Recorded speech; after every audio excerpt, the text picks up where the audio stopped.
Are India's constitutional values really under threat? We'll talk about it. That's exactly the topic, ladies and gentlemen. And I've got two of the finest orators of the country, two that are definitely trending in the social media terms right now. Two people who are, everybody is following at this point of time, especially in the times that we are in our country. So we will have them on the stage to fire this up. Once again, I will request everybody to refrain from movement during this session and relish and enjoy the session. Let's go ahead. Okay, so we are ready. Let me start by inviting in the man who needs no introduction, but I will take this moment. An Indian politician, economist, statistician, serves as a nominated member of Parliament in Rajya Sabha. Put your hands together for Mr. Subramaniam Swamy.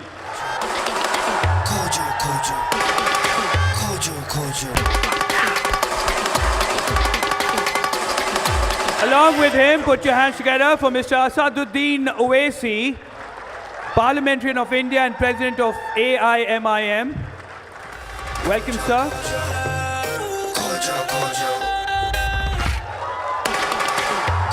और इस session को moderate करने के लिए भी एक खास शख्सियत की ज़रूरत थी, तो हम बुलाना चाहते हैं श्री साई दीपक को, who's an engineer turned law firm partner turned arguing counsel. And once again, a man who needs no introduction. So over to this fantastic panel. So, fortunately, given the dignitaries present on the dais, I don't think they need any introductions at all. In fact, it would be insulting to them to actually introduce them to the audience, given their track records which speak for themselves. Are India's constitutional values really under threat? Perhaps the operative word being really. And so here's the format that we are going to adopt. We give 5 minutes to each of the speakers to actually, or rather the debaters or perhaps discussants, depending on how the conversation goes, to give their opening remarks, followed by a couple of questions from me based on their opening remarks. And after that, I will intersperse my questions with the questions that I get from the audience. I have only one request. Kindly observe rules of civility in the questions that you frame. The questions can certainly be provocative as long as the content is civil in language. Okay? So let's start with Dr. Swamy and hear him on his opening remarks with respect to the topic on constitutional values. Wherever he is, it's up to you.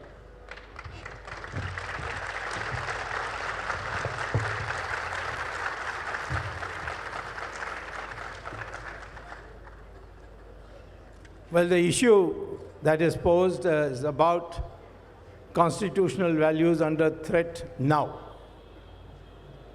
That means that it wasn't under threat before. Would you say the state of the emergency that was declared, was that a threat or not?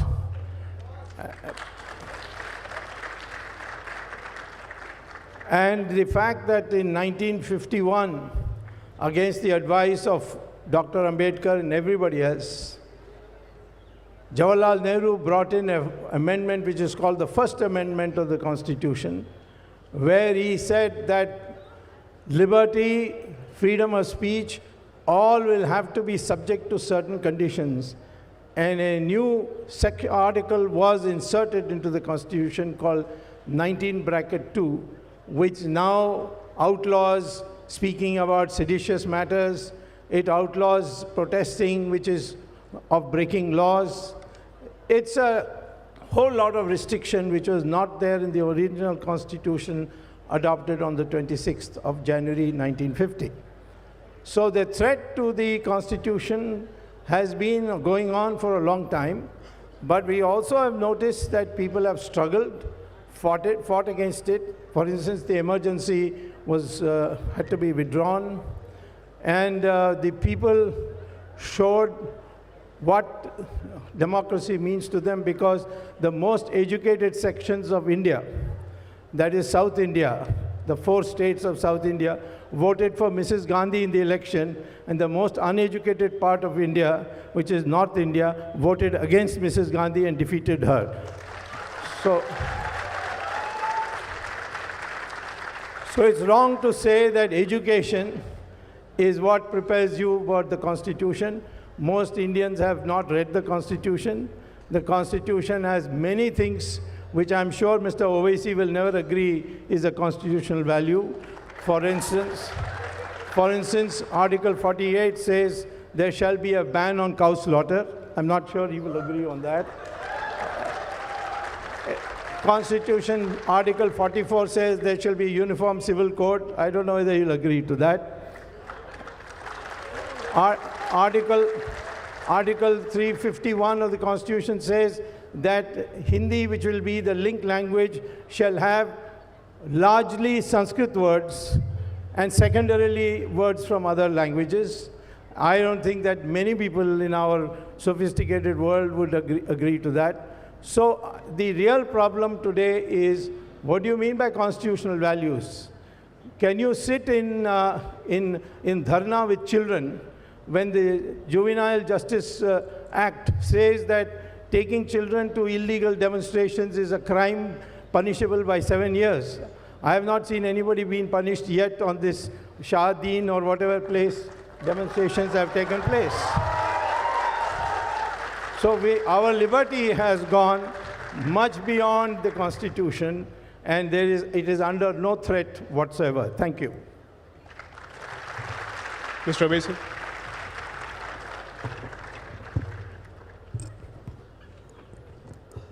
Thank you. I have 5 minutes to make the introductory remarks. I am of the opinion that yes, there is a threat to the constitutional values. Mr. Swamy did not substantiate on what are the constitutional values. Number one is constitutionalism. That is, the Prime Minister is one among the equal. And I say that there's a threat to the values of Constitution, that is constitutionalism, number one, because in the present political setup, the Prime Minister, Mr. Modi, is from 1 to 100, he is the only person, which contradicts that the Prime Minister is one amongst the equal. Secondly, what is the constitutional value? It is federalism. Now here you have a classic case wherein a president rule was imposed in J&K, and through backdoor a state was divided and converted into union territory. So this is the second example where there's a threat to the constitutional values. Third threat to constitutional values is, in our Constitution, the preamble talks about one, in the value system, justice, liberty, equality, fraternity. What we have seen now, when it comes to justice, the Honorable Supreme Court, in a recent judgment, especially in paragraph number 8, they say that the reservation is not a right, which the BJP agreed. In fact, the Constitution talks about justice in the preamble to bring equality among the people who have been discriminated. This is the third example wherein the constitutional values are being threatened. The fourth example is freedom of expression.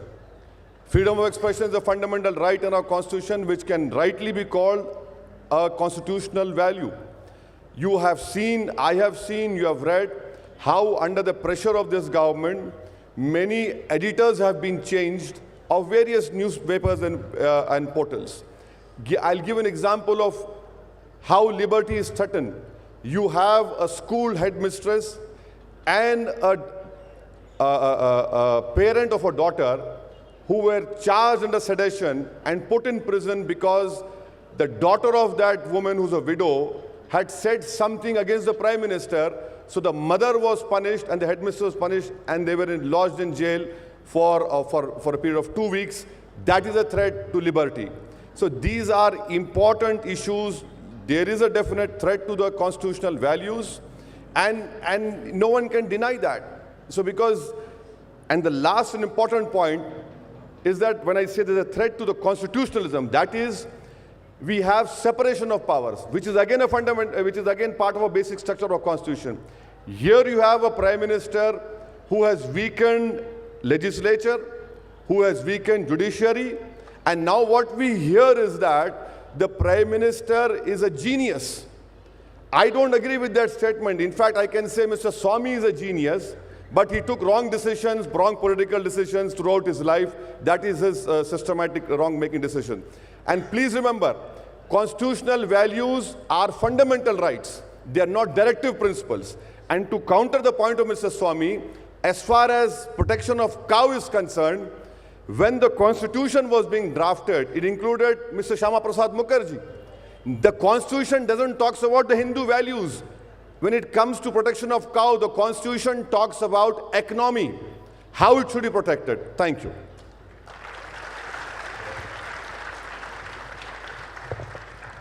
So I've been made a specific request that as much as possible, if we could speak in both English and Hindi for the benefit of the audience, that would help. Sure, great, okay. So I'll start with my first question. I'm so sorry. No, this is the culture of India that all three South Indians are sitting and you're asked to speak in Hindi. Good. Just a small correction, sir. I'm an Indian from the South, not a South Indian. Indian first topic. Good.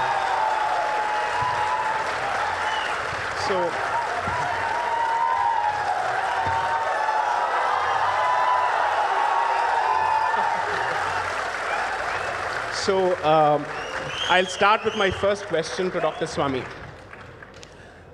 Since the topic of the debate happens to be constitutional values, I remember you making a statement, and in fact, perhaps you've even written on it, that the Constitution, at the heart of it, is a dharmic document, and it sees India as a Hindu Rashtra.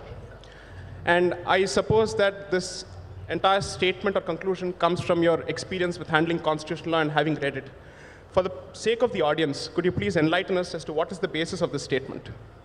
Because I've read the constitution debates myself, and I'd like to understand your position on this. Sure. First of all, I must repeat again, this topic that you have framed, the critical word is now. And whatever Mr. Owaisi said, while I don't disagree with it, but I will say this has been happening all through the last 70 years, but he is only bothered about the last 5 years. That is the problem. The threat to the Constitution will always be there because we are a country which has come through out of imperialism and foreign invasions, and therefore this process of becoming your mindset to being prepared for abiding by the Constitution is going to take time, and that means through struggle. So therefore, this word, if you were to ask me, this debate was badly framed because you used the word now. So once you have dropped the word now, I'll come to this question. First of all, I will also say that the directive principles are not, you can't, individual citizen cannot go to court and say, these directive principles I want to enforce because it is my fundamental right. True. But it also says the provisions contained in this part, which is the directive principle, shall not be enforceable by any court, but the principles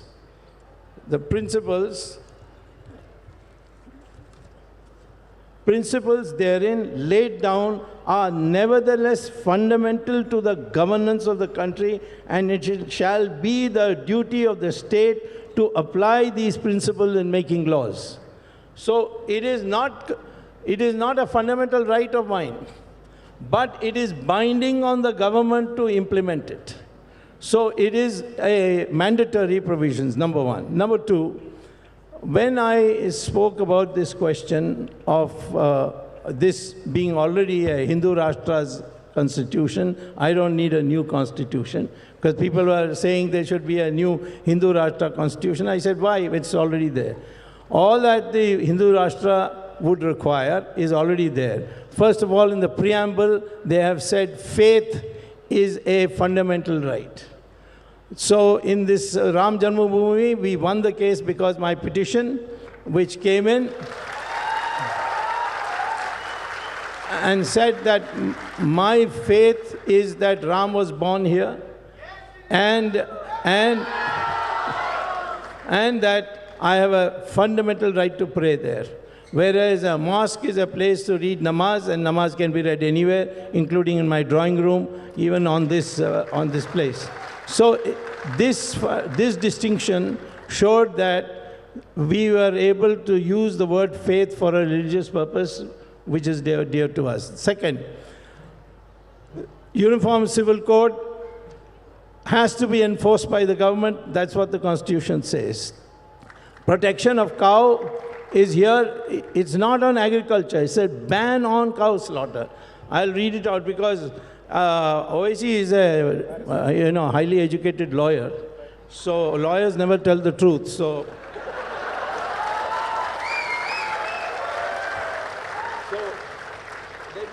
let me read out what exactly it says. And so that there is no doubt in this at all. 48. Protection and improvement of environment and safeguarding of forests and wildlife. The state shall endeavor to protect and improve the environment and safeguard the forest with life, etc. Then it goes on to say that the state shall endeavor to organize agriculture, animal husbandry on modern and scientific lines, and shall in particular take steps to preserving, improving the breeds and prohibiting the slaughter of cows and calves. So prohibiting the slaughter of cows. They haven't said buffaloes, they haven't said pigs, they haven't said any of the other things. So that similarly, I pointed out to you about Article 351, Sanskrit. This is another Hindu Rashtra demand. Devanagari shall be the script that shall be used in Hindi and not any other script. That's also a Hindu Rashtra demand. And throughout, I will show every place wherever there is a Hindu Rashtra demand. Hindus can never want that all should follow Hinduism. All religions lead to God, so we have no difficulty. If there are Jews here, there are Parsis here, there are Christians here, there are Muslims here, and they want to worship, we will allow it. If they want to build a masjid, of course, they have a right to build it. There are Muslim countries where I can't build a temple, but this country you can build as many mosques you want. So that is the issue. So I have a question for you, sir. So you don't want to reply to him? You can respond to him after I ask my question. Yeah? Okay. So from what I understand, and please correct me if I've got the history wrong, AIMIM is the successor organization to the MIM, which was, it was not? I see. So it was started by Mr. Qasim Rizvi, who fled to Pakistan in 1957. You got your history and facts wrong. I thought he was for the support of the creation of a South Pakistan, which is the Hyderabad princely state. Let me just finish my question. Let me just finish my question. You can correct me. I'll allow you to correct me. So my question is, as a party, which assume for a moment it's a misplaced conception or it's a misplaced assumption, which sees itself as the legal successor of MIM. No, we don't. I'd like to understand. Your question is how wrong. have you managed to chart your journey from an entity which was for the creation of Pakistan to an entity which supports the Constitution of India? Just explain that to us. You're factually wrong. Okay, please go ahead, explain. So I don't know which history books you have read, but I can give you some good history books to correct your understanding of history. This is a political party which has no relation whatsoever with the earlier MIM. This is AIMIM.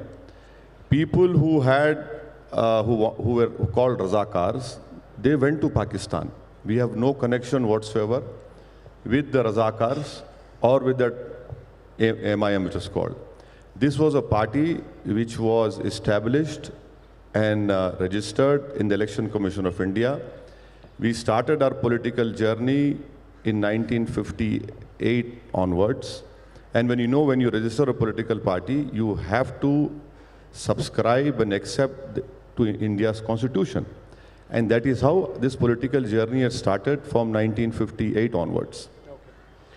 So since you mentioned that under this particular government, there has been a lot of, let's say, sabotage as far as the constitution is concerned, I remember that Shri Salahuddin Owaisi, your father, was a contemporary of Indira Gandhi. So I'm trying to understand what was the position taken by your party as an organization towards the policies of Miss or Mrs. Indira Gandhi during her regime, especially during emergency and subsequently. Well, you see, these are journeys wherein sometimes you are in weather of winter or autumn. So, politicians have to travel to various weathers. We supported Mrs. Gandhi, we opposed her, and this has been the reality. And that is why even Mrs. Gandhi came to our party office for the Sikandarabad by-election Mr. Shiv Shankar was contesting. So she came to our office and we supported her at that time. Then we opposed her as well. And now I am a bitter opponent of Congress, and that is why I carry this baggage of being B team, C team, I don't know which team it is. So this is what politics continues. I see. You wanted to respond to Dr. Swami's point. Okay, now to respond to Dr. Swami's point about calling constitution a Hindu Shastra, right? Hindu Rashtra. He says it validates the concept of Hindu Rashtra. Hindu Rashtra. Yes. For me, the constitution is not a religious book. It is not even a piece of literature. And for me, religious text is what? That governs my relationship with my God, who I believe in. Constitution, that is not the case with the Constitution. The Constitution is a legal text which says that India has no religion. India has no religion. India celebrates all the religions. In fact, India even celebrates people who don't believe in God. So on that point, Mr. Swami is wrong. Secondly, Mr. Swami read from the Constitution. He is reading some directive principles. What is the word he used? The state shall endeavor.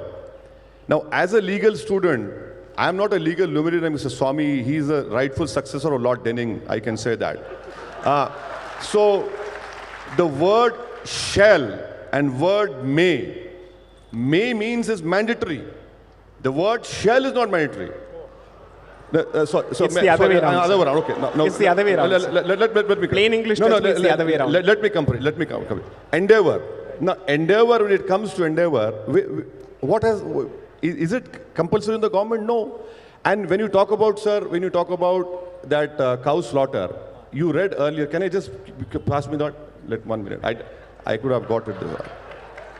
See, when it comes to cow slaughter, what it is under directive principle of Organization of Agriculture and Animal Husbandry.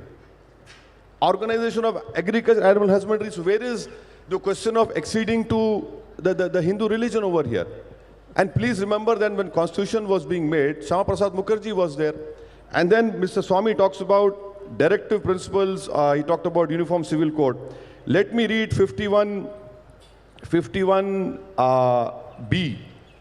To cherish and follow the noble ideals which inspired our national struggle for freedom.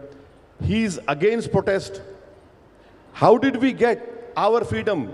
Had we not protested? And didn't Ms. Swami's party protest with Anna Hazare? You did protest. You did protest. I mean, not you in person. You don't come out on roads, you go to courts. Yes. But there was a protest. There was a protest. And then you talk about directive principles, sir. Yeah. You know, for Uniform Civil Code, what will be the Uniform Civil Code? Please tell me. Can you reconcile the Daya Bhaga and Mitakshara school of thought? Can you ensure that the Hindu undivided family tax rebates are given to every religion? Isn't that contradicting right to equality? And moreover, sir, you're an economist. Please tell me, sir, I want one answer from you. This present government, how much allocation has been made for protection of cow? May I? Yeah, please. Go ahead. Shall I speak in Hindi now? Or? Sure. Absolutely, please. No compulsion.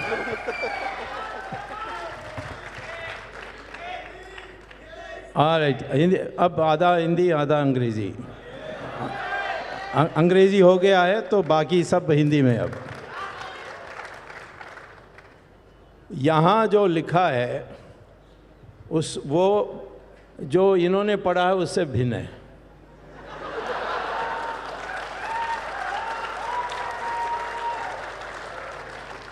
इसमें लिखा है जहाँ तक गौ हत्या पर प्रतिबंध के सवाल पर shall in particular take steps for preserving and improving the breed, okay, no problem, and prohibiting the slaughter of, not strive to prohibit, or prohibiting the slaughter of cows and calves and drought cattle. So, Let me finish. No, you complete, sir. Second, you say this is not a religious document, but it's a secular document, and we believe, and what the Constitution says that all religions are equal. As a Muslim, do you agree that Hinduism can lead to God as much and as efficiently as Islam? I agree. Can I answer on you on that? I started my initial remarks by saying that India has no religion. India celebrates all religion. India celebrates all religion. You are entitled to your religious belief. I am entitled to my religious belief. And no one can interfere in your practice of your religion, neither in my practice of religion. But that doesn't answer his question. No, I am answering his question. Please. That is his belief. I agree to his belief. My belief is different. He has to agree to my belief. Yes. That is what I'm telling you. This is the beauty of our constitution, that you cannot superimpose my views or my views on him. No, I think the question is whether one belief undermines or comes in the way of the other. No, So let's not no, obfuscate not around at all, that. not Let's at all, answer the not question. at all, Yes. not at all. Everyone is entitled to their beliefs. Please go ahead with your beliefs. Do not superimpose and make this country a Hindu Rashtra. Do not make this country a country of one religion or one culture or one language. Fantastic. So since you raised that point, and I'm assuming that please. You talk about cow slaughter, sir. Yeah. Sir, you are in power in all the northeast states. Can you please bring a bill over there? Why are you not doing it? I'll tell you. Please do it, sir. I'll tell you. You have repeatedly said this many times. We Hindus believe that the breed called Bos indicus is the sacred cow. The cow in Northeast is Bos taurus. We have no reason to protect them. And Bos indicus is the only breed that we shall protect as sacred, and Northeast is free to eat the cow. They call it cow, but it is not a cow. So may I? For the change, for the flavor of change, let's just move away from certain bovine topics, right? No, I didn't start it. I understand. Start it. So let me just ask you.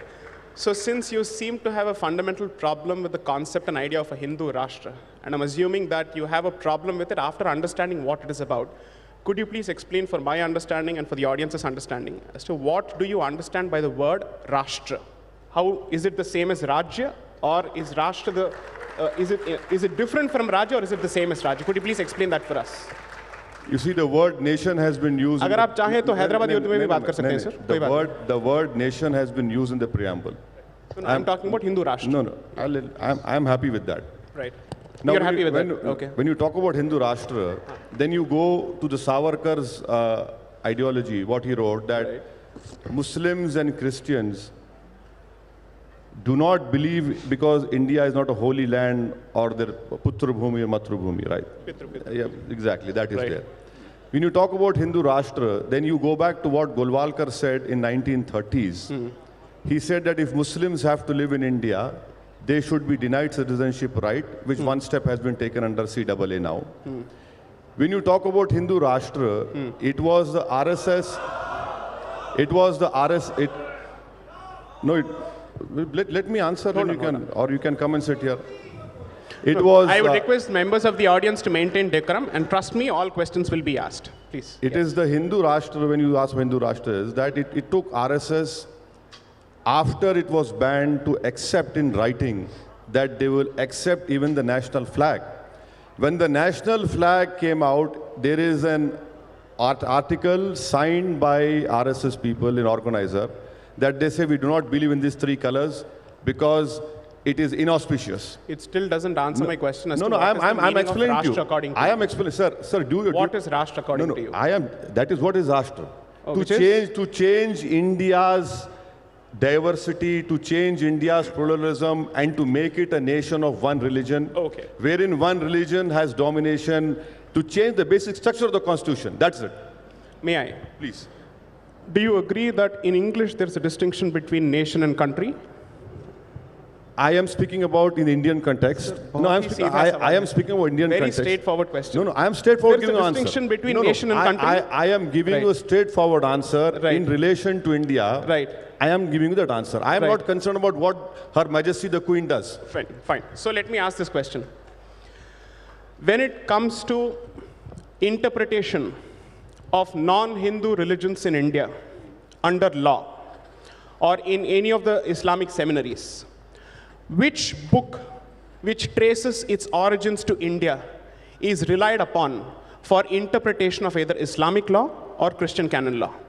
I'm trying to ask myself this simple question, since you're saying... No, please explain to me. आपके लिए और थोड़ा मैं simple कर देता हूँ. कर दीजिए.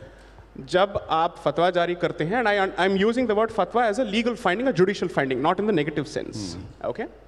It is an advisory. It's exactly. not a no judicial. problem. It's an advisory. चाहे वो advisory Supreme हो या Court has binding हो, said जो it's कुछ advisory. ठीक है. Yeah. So the question is, Bharat के कौन से book में से आप अपने, let's say, interpretation को ढूंढते हैं? My point is, everything that relates to Islam necessarily comes from a book and commentaries which do not originate in India. Okay. Would that be a correct statement to make? You're absolutely wrong. Oh, please tell me. You don't know. Sahih al-Bukhari was authored in India. Do you know Fatwa Alamgiri? Go ahead, Fatwa Alamgiri? Oh, so you use Fatwa Alamgiri to actually... Listen to me. Where was Fatwa Alamgiri written? No. The question is, when you issue a fatwa, sir, do you use the Quran or what are you using? Are you debating with me or an anchor? I am you asking want to you debate with me? I'll answer. I am asking you a straightforward question. I am answering you in a straightforward way. Please listen to me. You have. Should I rephrase the question for you to understand I have it better? understood. I understood where you're coming from. Answer, please. Do you believe that the Islamic law is only Quran and Sunnah? No. You're absolutely wrong. Go ahead, please explain. No, it is not. Right. It is Quran, it is Sunnah, right. It is the judicial or the fatwas given. It is Sunnah is Hadith only. Hadith only. Then you have schools of thought. Right. Hanafi, Shafi'i, Maliki, Fiqh. Right. Then you have Fatwa Alamgiri. There are so many books. So these schools of thought, what is the basis of the schools of thought? Is the every religion, every school of thought. Right. Basically, has the audience understood the question? Okay, great. No, listen. Yes, please. Fantastic. Right. Majority of Indian Muslims are Hanafis. Okay. We follow Fatwa Alamgiri. Okay. And that protection, where it comes from? Article 26. Okay. Isn't it? And what is the basis of Fatwa Alamgiri? Fatwa Alamgiri is the opinion of the Islamic scholars who were born in India. Based on what? Based on Quran and Sunnah. And also advice. Listen, no. If you don't find an answer in Quran and Sunnah, then that is what the scholars give their opinion. Right. Okay. So, please. Well, the fundamental question is, when you talk about secularism, is either you say, I will tolerate all other religions, but my religion is superior. Right. Or you will say what the Hindus say, that all religions lead to God. Right. Islam does not believe that all religions lead to God, neither does Christianity. Is that a political statement or a theological statement? It is based on theology, because he may be a Muslim. You can respond. I mean, he is a Muslim, I have no doubt about that. Right. But in Saudi Arabia, you can't even celebrate Diwali. You cannot keep a picture of Ramchandra ji in your pocket. You cannot have Satyanarayan Puja inside your house. If you bring any idol from India and they detect you in the customs area, they'll put you in jail for 5 days. So there is a clear, and I have spoken to Saudi Arabians, they say this is our religion. But what do you make of the other countries in the Middle East which are slowly encouraging the opening of temples? Only one religion, one state, and that is Dubai, and that is UAE, and that too for Swaminarayan. Right. They have not agreed to a Shiva temple. So are they not Islamic republics? No, I am only asking him that would he say that Hinduism leads to God just as much as Islam leads to God? He will not be able to say that, because the theology will prevent him from that. I'll let you respond to that, and if he says it, then you'll have to give him Z security protection. So we'll come back to Mr. Owaisi. You will specifically get to answer that question. I won't deprive you of that opportunity. So one question for you, sir. Yes. So Mr. Owaisi believes that the repealment and amendment of Article 370, it's not an abrogation entirely, it's an amendment of Article 370, is effectively an act of subversion of the Constitution. So I'm asking myself this question as a lay person for a moment, keeping my legal experience aside. Ji What was India expected to do to put an end to the problem with respect to Article 370? If status quo was not a solution, what is it that India could have done? Is there an option other than what the government has done? there are there are two places. I'll speak in Hindi. Please, sir, please. दो जगह में आपको यहाँ से आपको संकेत मिलती है कि क्या कदम उठाना चाहिए. पहला है कॉन्स्टिट्यूएंट असेंबली. कॉन्स्टिट्यूएंट असेंबली ने पूरा संविधान का जो काम था वो 26 नवंबर 1949 तक पूरा कर दिया था. 16 नवंबर को एक नया अमेंडमेंट लाया गया कि आर्टिकल 370 इसमें जोड़ा जाए. अंबेडकर ने कहा मैं गद्दार नहीं हूँ इसीलिए मैं नहीं मूव करूँगा, यद्यपि वो चेयरमैन थे. तो फिर गोपाल स्वामी आयंगार जो कश्मीर में रीजन थे उनको बुलाकर उनको मूव करने के लिए किया. बहुत ज़बरदस्त विरोध हुआ. तो सरदार पटेल खड़े होकर कहा, जवाहरलाल नेहरू यूएन चले गए और वो थोड़े दिन में वहाँ पूरा समाधान हो जाएगा, उसके बाद इसको हटा देंगे. तो संविधान में एक ही आर्टिकल है जिसमें लिखा है कि राष्ट्रपति की विज्ञप्ति से इसको रद्द किया जा सकता है. मैं पढ़ सकता हूँ बट तो मैं बता रहा हूँ.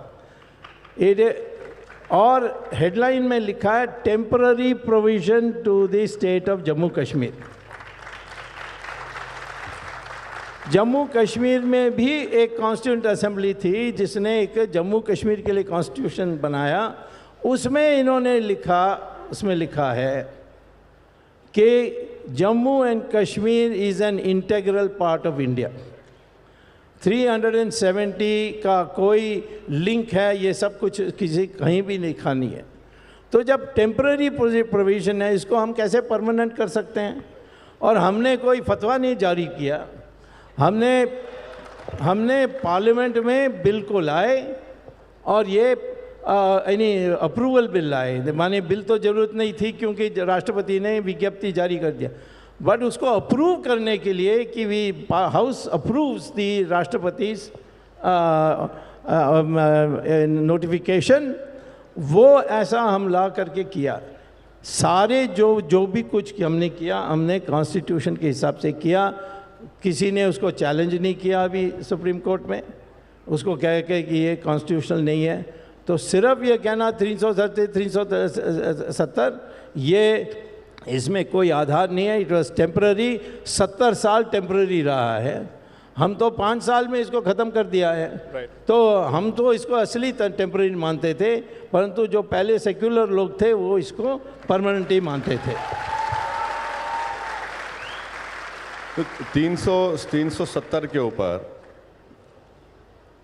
कश्मीर का एक स्पेशल स्टेटस है और वहाँ पर असेंबली को आपने डिसॉल्व कर दिया. असेंबली से ओपिनियन नहीं लिए, जबकि कॉन्स्टिट्यूशन में जिक्र है कि कश्मीर, सुनिए आप, कश्मीर के असेंबली से लेना ओपिनियन आप नहीं लिए. Not correct. Not correct. No you sir, this is a matter of debate which will be supreme court में जाएगा ना सर. सुप्रीम कोर्ट जाएगा. आप पढ़ दूंगा. आप असेंबली को डिसॉल्व करते हैं. जा चुका है सुप्रीम कोर्ट ऑलरेडी. जा चुका है. बहस चल रही है. अब नहीं मालूम मेरी जिंदगी में आएगा, आपकी जिंदगी नहीं मालूम. देखिए तो वो तो डिसॉल्व कर दिया असेंबली. आप असेंबली डिसॉल्व करके आपने सब डिसीजन ले लिए. असेंबली की राय तक भी आपने नहीं ली वहाँ पर. अब रहा सवाल 370 का. आप ये बताइए कि वहाँ पर आप ये क्यों लॉ बनाने जा रहे हैं कि बाहर का आदमी ज़मीन नहीं खरीद सकता वहाँ पर? राइट. क्यों बना रहे हैं आप? Good point. जबकि आर्टिकल 370 में तो it became an empty shell. Correct. It was an empty shell. Everything was, you know, I don't, more than 100 articles, more than 100 articles were already implemented. It was an empty shell. What was there? Now you have taken 35A बोल रहे आप, 35 दोबारा कर रहे हैं आप कश्मीर में भी आप. I completely agree with you कि 370 हटाने के बाद ये डोमिसाइल स्टेटस लाने का मतलब क्या है. I understand your point. My question is, अगर संविधान के इतने सारे अनुच्छेद ऑलरेडी लागू हो चुके हैं तो 370 होने से या ना होने से क्या फर्क पड़ता है? 370 एक स्पेशल स्टेटस कश्मीर का था जो 35A था उसमें. 35 था उसमें, आप 35 निकाल दिया आप। एक मिनट सर, एक मिनट। अगर आप, क्योंकि भारत में चाहे कोई भी धर्म या मजहब का हो, वो प्रधानमंत्री बन सकता है, and that is the greatness of this country thanks to its civilisation. अगर आप प्रधानमंत्री बनते या आप बन जाते हैं फ्यूचर में, और मान लीजिए कि आपके टाइम तक 370 था, और ये मान लेते हैं कि भाजपा सरकार ने जो किया है वो पूरी तरह से गलत है, गैर संवैधानिक है, ये एक मिनट के लिए मान लेते हैं, तो आपके हिसाब से 370 का जो मसला है आप उसको कैसे सुलझाते, ये थोड़ा हमारे लिए समझा दीजिए। या फिर उसमें कोई मसला नहीं है आपके हिसाब से? सबसे पहले तो मैं महबूबा मुफ्ती से अलायंस नहीं करता। अच्छा, नहीं मैं कॉन्स्टिट्यूशनल सवाल कर रहा हूँ। सुनिए, मैं कॉन्स्टिट्यूशनल सवाल कर रहा हूँ। सुनिए, देखिए मेरा सवाल, सुनिए, my question is to barrister Asaduddin Owaisi. इसमें तो हम सहमत हैं आपसे। He agrees with you. Thank you, कुछ तो एग्री करे। So the twain is finally met. हाँ, please go ahead. Yes. ये आप मेरे को एक पॉलिटिशियन के तौर पर यहाँ बुलाए हैं, जी, जी। मैं जवाब दे रहा हूँ। वकील भी हैं। मैं वकील नहीं हूँ, वकील आप हैं, प्रैक्टिस कर रहे हैं आप ओके, बहस करिए सुप्रीम कोर्ट में। कॉन्स्टिट्यूशन में मैं बेहतर बोल सकता हूँ। नहीं, ठीक है, सुनिए। जी, हाँ। पहले तो मैं महबूबा मुफ्ती से अलायंस नहीं करता मैं। जी। आपने अलायंस किया महबूबा मुफ्ती से, आपने एक टर्म्स ऑफ एग्रीमेंट बोलिए या जो भी एक डॉक्यूमेंट बनाया, उसमें आपने लिखा कि 370 पे हाथ नहीं लगाएंगे। ये तीसरा मैं ये करता कि वहाँ पर बातचीत होती, सबसे एक माहौल पैदा किया जाता। आप कुछ माहौल नहीं करे, कुछ बातचीत नहीं करे। आप ही के दौर में इतने टेररिस्ट अटैक्स हुए, इतने हमले हुए बीजेपी के दौर में, और इंटरनेट बैन माशाल्लाह यानी रिकॉर्ड बन गया अभी तो, और इकोनॉमी पे कितना असर पड़ा उसके ऊपर। खुद इकोनॉमिक टाइम्स की रिपोर्ट है कि मोर देन 100 करोड़ के ऊपर का लॉस वहां पर हुआ। तो 370 तो एक शेल था, और ये मैं नहीं कह रहा हूं, जो आपके रॉ के दुलत साहब का स्टेटमेंट है, it was an empty shell. आप लोग ये करके और हालात वहां पे कौन सा अच्छा करे, आप कौन सा करने जा रहे हैं? आप इलेक्शंस नहीं करा सकते, आप इलेक्शंस पोस्टपोन हो रहे, लोगों को गिरफ्तार कर रहे, आप कहाँ का रख रहे, आगरा की जेल में ला के रख रहे उन लोगों को, आप किधर रख रहे? इसका हल निकलने वाला है, मैं नहीं निकलने वाला हल इसका, और हालात खराब होंगे वहां पे। तो 70 साल के बातचीत के बाद क्या हल निकला सर? 70 साल की बातचीत में जी, 70 साल के दौर में जी, आपके हिसाब से सिचुएशन बिगड़ा या बेहतर हुआ? 70 साल में पहली गलती जो हम लोग किए वो शेख साहब की गिरफ्तारी थी। अच्छा, ओके। ये दूसरी गलती हम लोग किए। अच्छा।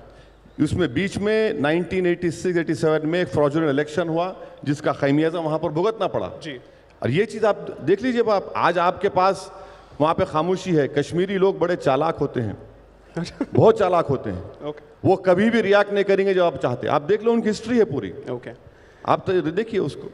नहीं, मैं तो कहता हूँ मद्रासी ब्राह्मण भी उनसे ज़्यादा चालाक है। इसमें ये चालाकी का सवाल नहीं है सर। देखिए, पहले आप दोनों को मिक्स मत करिए। पहले तो कॉन्स्टिट्यूशनल पोजीशन मैं पढ़ देता हूँ, उसमें कहीं नहीं असेंबली का जिक्र है।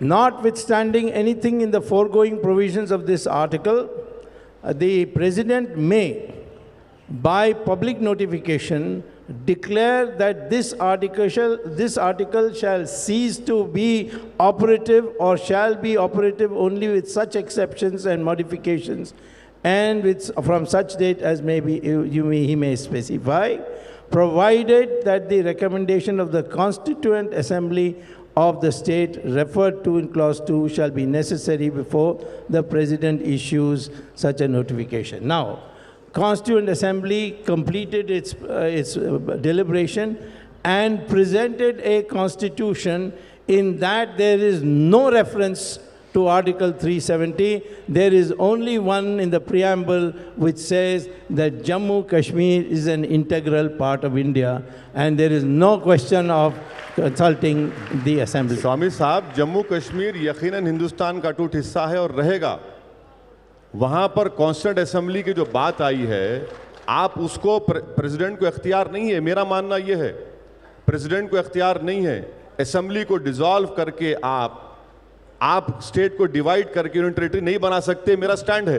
अब ये सुप्रीम कोर्ट में जाएगा। आपका स्टैंड है या वकील के तौर पे आपका स्टैंड नहीं, है? ये मेरा स्टैंड इसलिए क्योंकि मैंने लीगल जो लुमिनरीज है उनसे जो पढ़ा है, उनके आर्टिकल्स पढ़े हैं और उनको सुना है और उनसे उनकी बुनियाद पर कह रहा हूं मैं आपको। तो आप हरीश साल्वे साहब को लीगल लुमिनरी मानते हैं? हरीश साल्वे से बेहतर मैं समझता हूं फैजान मुस्तफा को, हरीश साल्वे से बेहतर मैं समझता हूं आपके ऐसे कई लॉयर्स हैं। अब हरीश साल्वे साहब ओपिनियन लिख के दिए थे 370 का, तो जाहिर है आप वकील हैं, आपने उनसे पूछा? नहीं, वकील नहीं है, कॉन्स्टिट्यूशनल एक्सपर्ट नहीं है वो। ओके, नहीं, मैं आपसे कहता हूँ, आप कहते हैं कश्मीरी बहुत चालाक हैं और वो लड़ेंगे ऐन वक्त पर। मैं कहता हूँ कि जब 5 लाख कश्मीरी पंडितों को भगाया और उनके नरसिंगार किया, तो तब वहाँ कश्मीरी लोग क्या कर रहे थे? स्वामी साहब, वो मैं तो गुजारिश करूंगा कि एक एक कश्मीरी पंडित को लेकर जाकर कश्मीर में सेटल कराने की जिम्मेदारी आपकी सरकार की है। अच्छा। और 5 साल में आपने कितने कश्मीरी पंडित को लेकर गए ये बताइए। और मैं मानता हूं कि कश्मीर का जो सिंक्रेटिक कल्चर है उसमें पंडित वहां पर जाना चाहिए और उम्मीद करते हैं कि वापस जाएंगे, लेकर जाइए जरूर। Sir, just out of curiosity, as a party आपने कश्मीरी पंडितों के सिलसिले में कोई रेजोल्यूशन अपने पार्टी के अंदर पास किया है? मैं आपको रिसर्च फिर से नहीं करे, पार्लियामेंट में स्पीच है मेरी। जी जी, बोलिए प्लीज। उसमें मैंने ये मुतालबा किया कश्मीरी पंडित को लेकर जाइए वापस आप। अच्छा। पार्लियामेंट की स्पीच में आप देख लो, चेक कर लो। Fair enough. तो एज अ पार्टी आपका पोजीशन ये है कि कश्मीरी पंडित बिल्कुल वापस जाना चाहिए, वापस जाना चाहिए। Great, okay. सो आपने अपने ओपनिंग रिमार्क्स में सीए का जिक्र किया। बट ये कश्मीरी नहीं है, तो कश्मीरी की बात कर रहे थे। कश्मीरी बहुत समझदार हैं, वो एंड वक्त पर एक्ट करेंगे। तो वो कश्मीरी क्यों नहीं बोलते हैं कि कश्मीरी पंडित वापस आ जाएं? ये आप बोल रहे हैं, वो नहीं बोल रहे हैं। नहीं, बहुत से कश्मीरी बोले हैं सर, बहुत। खुद महबूबा मुफ्ती बोली आपके मोदी के साथ खड़े रखे। वो महबूबा मुफ्ती का गूगली बोलते डालते रहती है, इसीलिए तो मैंने कहा कि इसके साथ सरकार नहीं बनाना चाहिए। नहीं सर, अब कौन किसको गूगली डाले वो तो नहीं मालूम। So may I proceed to my questions? Yes. So on the CA, so since you represent a significant portion of Hyderabad, which has a significant Muslim population, which Hyderabadi Muslim, according to you, is going to be affected by the CA, and why? Legally. Not politically. No, listen to me. When I said all three are South Indians, you said I'm an Indian from South. So now let me tell you that any law which is passed, which is unconstitutional, which goes against the basic structure of the Constitution, it will affect every Indian, irrespective of Hyderabadi Hindu, Hyderabadi Muslim, or Hyderabadi Christian. Right. That is the first answer. Right. Secondly, why do we oppose CAA? Because in the 70 years of our Indian Lok Sabha, not a single law has been made on the basis of religion. This has been done. In my opinion, and in the opinion of many legal luminaries, which you will again ask which name, is that it violates right to equality. Fourthly, this country cannot have two principles of citizenship. Fifth, about CAA, it is discriminatory and it violates Article 14 of equality because in Assam NRC has been done. 19 lakh people names did not come in the Assam NRC. Out of that, only 5 lakh were Muslims. The BJP intends to give citizenship to all those non-Muslims and not to the Muslims. Why? Again, all of them are illegal migrants because they didn't come. Isn't that a violation of Article 14? And last point, CAA has to be looked to the prism of NPR and NRC because it relates to Citizenship Act.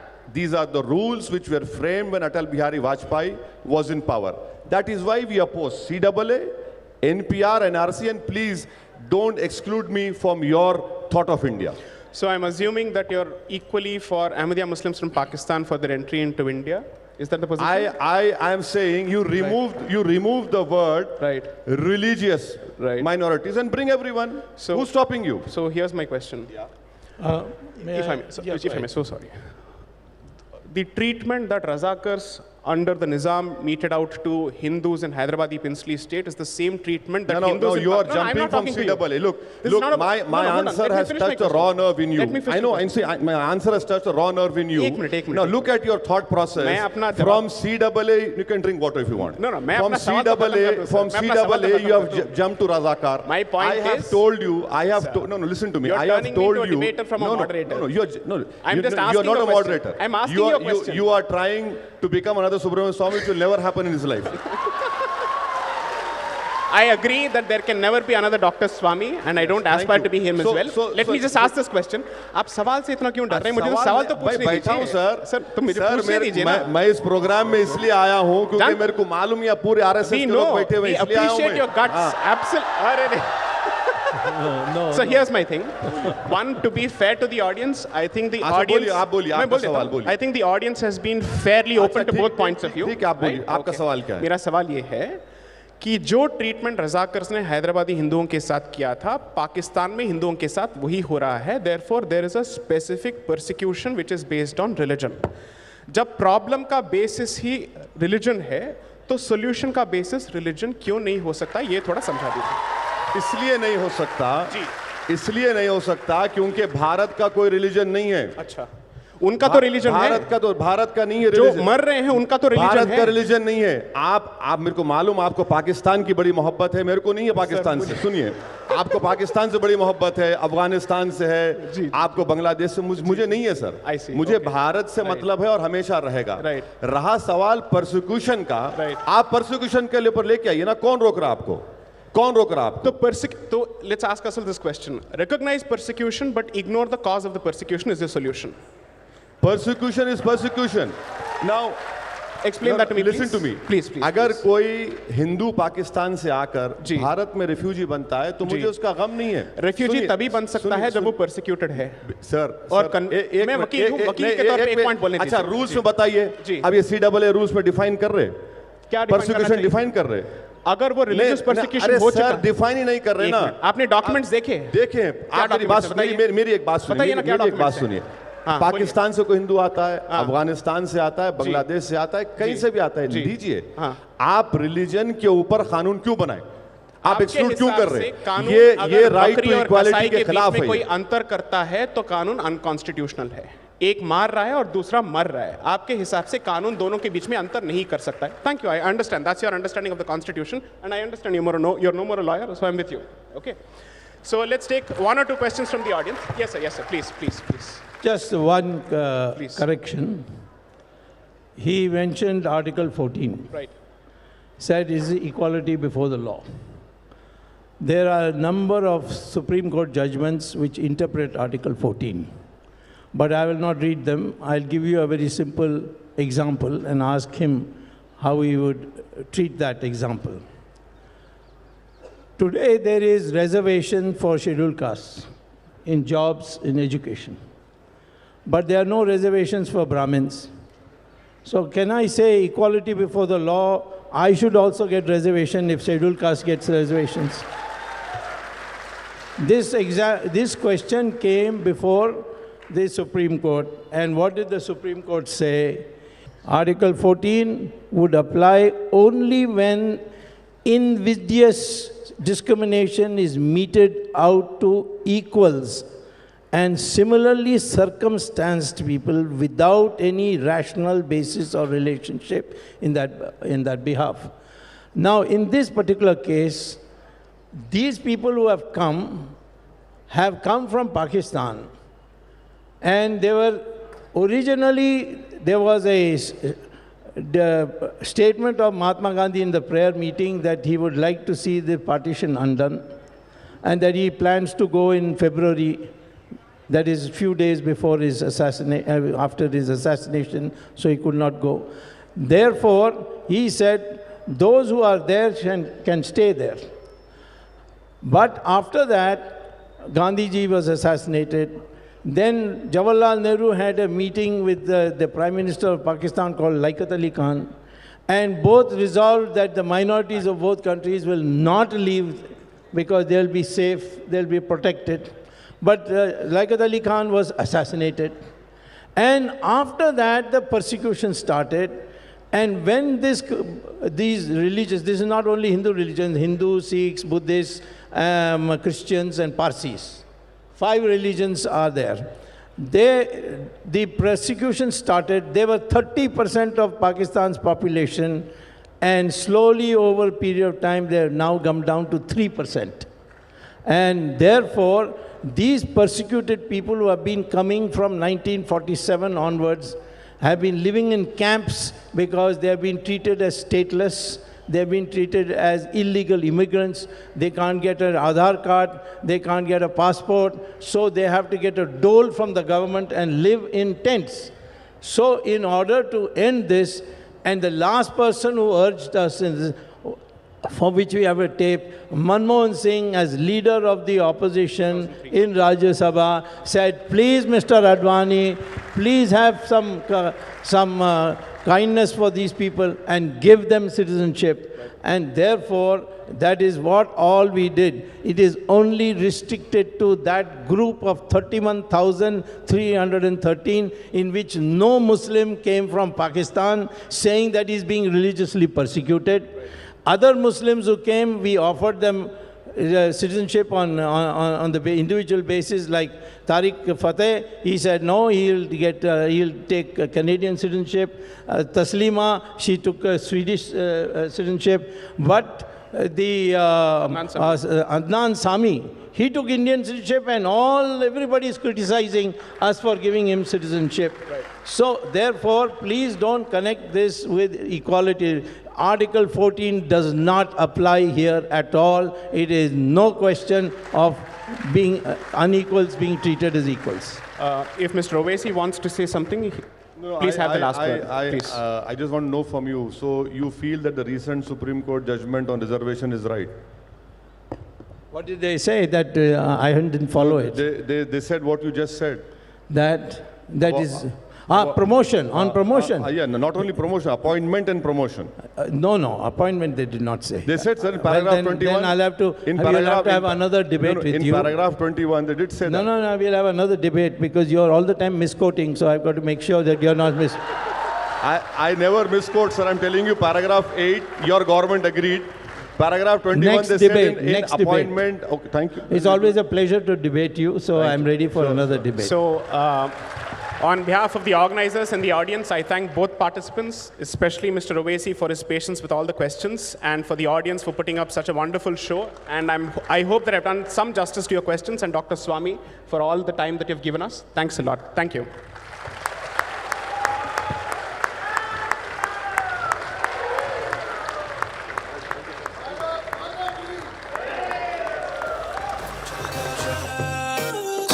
Kojo.